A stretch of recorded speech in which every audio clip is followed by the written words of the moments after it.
Supreme court ने supreme court review of orders and judgments एक्स कलअदम करार दे दिया है। अब क्या देख रहे हैं, ख़ास तौर पर जब ये बिल मंजूर किया गया तो सदर ममलिकत ने भी इस पर दस्तखत किए थे, लेकिन कुछ फरीकैन की जानिब से इसके खिलाफ दरख्वास्त दायर की गई थी। अब आप कैसे देख रहे हैं, क्योंकि पहले कहा जा रहा था कि कुछ ऐसे लोग जिनके केसेस पर फैसला नहीं हो सकता था वो किस हद तक मुतासर होंगे? अब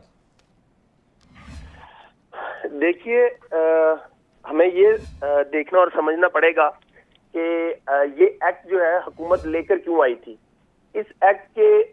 जो बड़े बेनिफिशरीज थे उनमें मियां नवाज शरीफ साहब जो है वो इस एक्ट के बेनिफिशरी बनते थे अगर ये एक्ट लागू हो जाता, क्योंकि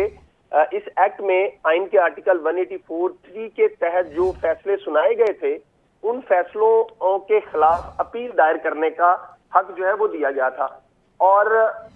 अगर ये एक्ट लागू हो जाता तो इस एक्ट की वजह से नवाज शरीफ साहब जो है वो वापस आते और उनके खिलाफ जो सुप्रीम कोर्ट के 5 रुकनी बेंच ने उनको नाअहल करार दिया था और उसके बाद उनकी ताहयात नाअहली का फैसला दिया था, उनके खिलाफ वो अपीलें दायर कर सकते थे। अब वो अपीलें जो है वो दायर नहीं कर सकेंगे। अब उनको अपनी नजरसानी की दरख्वास्त जो है वो दायर करना पड़ेगी और उस नजरसानी की दरख्वास्त में भी ये बात आड़े आएगी कि ये नजरसानी दरख्वास्त जो है वो ताखीर से क्यों जो है वो दायर की जा रही है। तो मेरी जाती राय में तो सुप्रीम कोर्ट ने ये बात दुरुस्त है कि सुप्रीम कोर्ट को किसी भी कानून को किसी भी बुनियाद के ऊपर जो है वो कलअदम करने का इख्तियार है, लेकिन ये बात बड़ी हैरानकुन है कि सुप्रीम कोर्ट ने असेंबली की मुद्दत खत्म होने के अगले दिन जो है इस फैसले को बिल्कुल मियां दाऊद साहब, आपसे मैं यही जानना चाह रहा था कि जो फैसले की टाइमिंग है, इस हवाले से आप क्या कहेंगे कि असेंबली खत्म हुई और उसके बाद फिर ये फैसला जारी किया गया? ये बिल्कुल बात बहस तलब है कि जो सुप्रीम कोर्ट अपने आप को क्लेम करती है कि वो आजाद है, वो खुद मुख्तार है, तो उसको इस तरह के हालात के अंदर फैसले देकर अपने फैसलों को मुतनाज़ा जो है वो नहीं बनाना चाहिए। सुप्रीम कोर्ट को चाहिए था कि जो शॉर्ट ऑर्डर से बात वाज़ेह होती है उससे तो ये लगता है कि जज साहबान पहली ही समात के ऊपर समझ गए थे कि ये फैसला जो है वो कलअदम करार देना है, तो फिर उसको इतनी ताखीर से रिजर्व रखना और फिर जब हुकूमत चली जाए, असेंबली तहलील हो जाए, उसके बाद इसको इस कानून को कलअदम करार देने का फैसला जारी कर देना, और वो भी आप देखें कि मुख्तसर फैसला जारी किया गया है। तो सवाल ये पैदा होता है कि क्या इतने दिन तक ये जज साहबान जो है ये चंद सफ़ों का ऑर्डर लिखते रहे हैं? ये तो होना चाहिए था कि तफसीली फैसला आप जारी कर देते ताकि कौम के अंदर किसी किस्म का अभाम जो है वो ना रहता। और फिर जब जस्टिस उमरता बंदयाल साहब जो है वो भी 1 माह के बाद रिटायर हो रहे हैं, तो इस सुप्रीम कोर्ट के इस अमल से सवालिया निशान जो है वो जरूर पैदा होता है कि सुप्रीम कोर्ट को असेंबली की तहलील की टाइमिंग के बाद जो है इस फैसले का इस एक्ट को कलअदम करार देने का फैसला जो है वो नहीं सुनाना चाहिए था। अच्छा, ये बताइएगा मियां दाऊद साहब, अब तो असेंबली क्योंकि तहलील हो गई है, तो अब जिन पार्लियामेंटेरियंस की तरफ से जैसे असेंबली में ये पेश किया गया था, नई असेंबली बनती है तो उनके पास क्या ऑप्शंस होंगे? बिल्कुल नई असेंबली के पास ये ऑप्शन होगी कि वो दोबारा इस सुप्रीम कोर्ट के फैसले की रोशनी में जो है वो कोई एक आध तरमीम करके या ना भी तरमीम करके दोबारा से इसी तरह का कानून जो है वो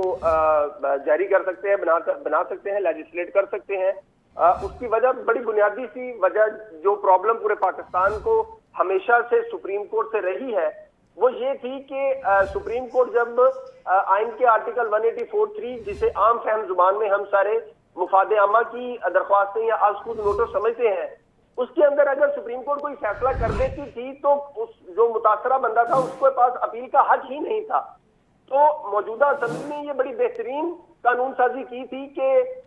आप उस कानून के अंदर जो है वो अपील का हक जो है वो फराहम कर दें, लेकिन और इस ऐसा ना होने की वजह से हमने माजी में नुकसानात उठाए हैं। आप देखें कि वो जो रेकॉर्डिंग वाला फैसला था